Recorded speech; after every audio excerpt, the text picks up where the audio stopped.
ಎಲ್ಲೋ ಒಂದು ಕಡೆ ನಿಮ್ಮ ಗಂಭೀರವಾದಕ್ಕಂಥ ಏನು ಮುಂದೆ ವಿಷನ್ ಇದೆ, ನಿಮ್ಮ ಅಧಿಕಾರಿಗಳು ತಪ್ಪು ದಾರಿಗೆ ಎಳಿತಾ ಇದ್ದಾರೆ ಅಂತ ನನ್ನ ಮನವಿ.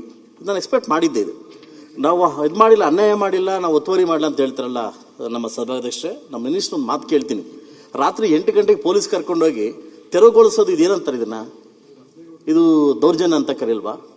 ಇವತ್ತು ನಮ್ಮ ಉಸ್ತುವಾರಿ ಸಚಿವರಾಗಿರ್ತಕ್ಕಂಥ ಮಾನ್ಯ ಸುರೇಶ್ ಅವ್ರ ಜೊತೆಯಲ್ಲಿ KDP ಮೀಟಿಂಗಲ್ಲಿ ಜಿಲ್ಲಾಧಿಕಾರಿಗಳು ಮತ್ತು ನಾವು ಎಲ್ಲ ಶಾಸಕರು ಒಟ್ಟುಗೂಡಿ ಇದು ಅನ್ಯಾಯ ಆಗಬಾರ್ದು, ಸರ್ಕಾರ ಒಂದು ಆದೇಶ ಬರೋ ತನಕ ತಾವು ತಡೆಯಿಡಿ ಅಂತ DF ಹೇಳಿದ್ರು ಕೂಡ ನಮ್ಮನ್ನ ಅತಿ ಮೀರಿ ನಾವು ಶಾಸಕರಿಂದ ಗೌರವ ಕೊಡದೆ ಅತಿ ಮೀರಿ ಒಂದು ದೌರ್ಜನ್ಯಕ್ಕೆ ಒಳಗಾಗ್ತಾರಲ್ವಾ, ಇದನ್ನ ಏನಂತ ಕರೀತಾರೆ?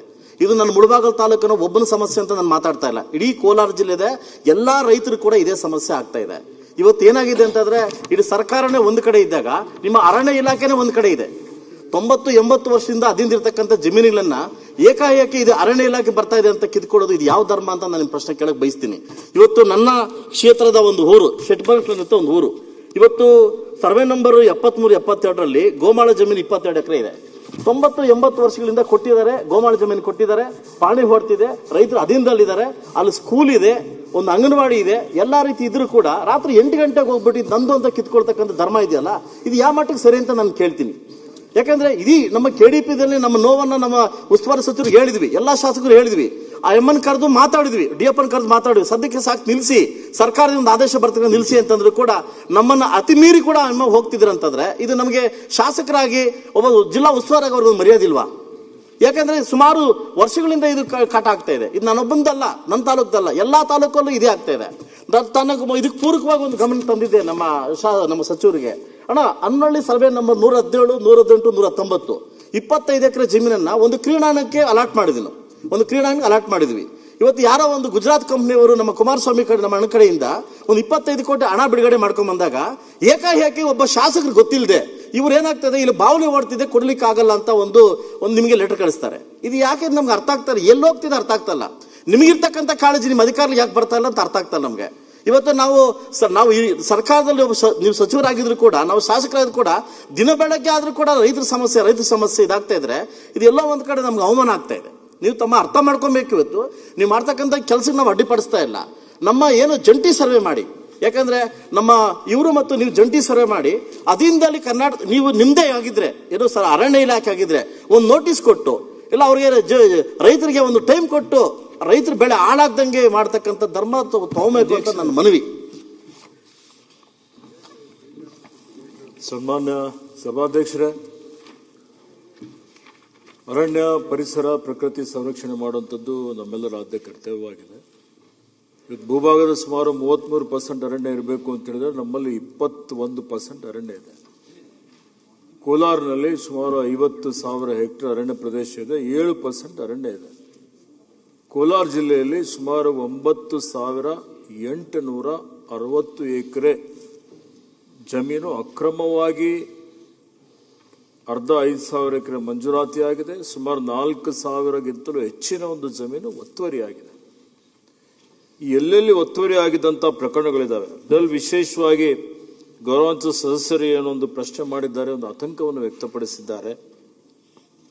ಇವತ್ತು ಕೋಲಾರ ಪ್ರಾದೇಶಿಕ ಅರಣ್ಯ ವಿಭಾಗ ವ್ಯಾಪ್ತಿಯ ಬಂಗಾರಪೇಟೆ ವಿಭಾಗದ ಮುಳಬಾಗಿಲು ಅರಣ್ಯ ವಲಯದ ಕಾಶಿಪುರ ಅರಣ್ಯ ಪ್ರದೇಶವು ಸರ್ಕಾರದ ಅಧಿಸೂಚನೆ ಸಂಖ್ಯೆ ಇವತ್ತು ನಂಬರ್ 10947 FT ದಿನಾಂಕ 29/5/1896ರಂತೆ ಅಧಿಸೂಚಿತ ಅರಣ್ಯ ಪ್ರದೇಶವಾಗಿದ್ದು, ಇದು ನಮ್ಮ ಗಮನಕ್ಕೂ ನೋಟಿಫಿಕೇಶನ್ ಎಲ್ಲ ಕಳಿಸ್ಲಿಕ್ಕೆ ನಮ್ಮ ಅಧಿಕಾರಿಗಳಿಗೆ ಹೇಳ್ತೇನೆ. ಇದು 1890ರಲ್ಲಿ ಅಧಿಸೂಚಿತ ಅರಣ್ಯ ಅಂತೇಳಿ ಹೇಳಿ ಈಗಾಗಲೇ ಅಧಿಸೂಚನೆ ಆಗಿದೆ. ಅಧಿಸೂಚಿತ ಅರಣ್ಯ ಅಂತ ಹೇಳಿದ್ರೆ ಇದು ಮೀಸಲು ಅರಣ್ಯ. ಮೀಸಲು ಅರಣ್ಯ ಒಂದ್ಸಲ ಘೋಷಣೆ ಆಯಿತು ಅಂತ ಹೇಳಿದ್ರೆ ಆ ಮೀಸಲು ಅರಣ್ಯ ಯಾವುದೇ ಅರಣ್ಯವಲ್ಲದ ಕೆಲಸ ಕಾರ್ಯಗಳಿಗೆ FC ಇಲ್ಲದೆ, ತಿರುವಳಿ ಇಲ್ಲದೆ ರಾಜ್ಯ ಸರ್ಕಾರದ್ದು ಕೊಡ್ಲಿಕ್ಕಾಗಲ್ಲ, ಕೇಂದ್ರ ಸರ್ಕಾರನೂ ಕೊಡ್ಲಿಕ್ಕಾಗಲ್ಲ. ಇದಕ್ಕೆ ನಿಯಮಾವಳಿಗಳಿದೆ. ಕಾಲಕ್ಕೆ ಸರ್ವೋಚ್ಚ ನ್ಯಾಯಾಲಯದ ಇದ್ರ ಬಗ್ಗೆ ತೀರ್ಪನ್ನು ಕೊಟ್ಟಿದೆ. ಇವತ್ತಿಗೆ ಇತ್ತೀಚೆಗೆ ಇನ್ನೊಂದು ತೀರ್ಪು ಬಂದಿದೆ. ಆ ತೀರ್ಪಿನಲ್ಲಿ ಒಂದು ವೇಳೆ ಅಧಿಸೂಚಿತ ಅರಣ್ಯ ಅಂತ ಆಗಿದ್ರೆ ಆ ಅರಣ್ಯ ಪ್ರದೇಶ ಕಂದಾಯ ಇಲಾಖೆಯ ಹೆಸರಿನಲ್ಲಿ ಇದ್ದರೆ, ಅದು ಏನಾದರೂ ಅಕ್ರಮವಾಗಿ ಇವತ್ತು ಗ್ರಾಂಟ್ ಆದರೆ ಅಥವಾ ಒತ್ತುವರಿ ಆಗಿದ್ರೆ ಅಂಥದ್ದು ಒಂದು ವಿಶೇಷ ತನಿಖಾ ತಂಡ ಮಾಡಿ ಅದನ್ನು ಪರಿಶೀಲನೆ ಮಾಡಿ ಅದು ವಾಪಸ್ ಮತ್ತೆ ಅರಣ್ಯಕ್ಕೆ ಕೊಡಬೇಕು ಅನ್ನುವಂಥ ತೀರ್ಮಾನ ಮಾಡಲಾಗಿದೆ.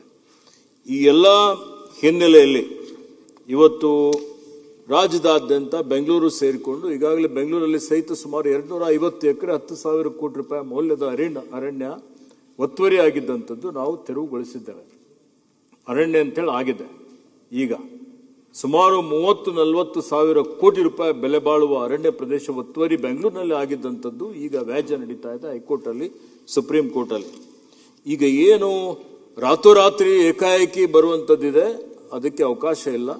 ಇವತ್ತು ಇಂಥ ಪ್ರಕರಣಗಳು, ಈ ಪ್ರಕರಣಗಳಲ್ಲಿಯೂ ಸಹಿತ ತಾವೇನು ಕೇಳಿದಿರಿ, ಪ್ರಶ್ನೆ ಕೇಳಿದ್ದಂಥದ್ದು, ಇವತ್ತು ಕುಮದೇನಹಳ್ಳಿ, ಶೆಟ್ಟಿ ಬನಕನಹಳ್ಳಿ, ಅತ್ತಿಕುಂಟೆ, ಹೀಗಾಗಿ ಎಲ್ಲ ಕಡೆ ಅಧಿಸೂಚನೆ ಆಗಿದ್ದಂಥದ್ದು 351 ಎಕರೆ.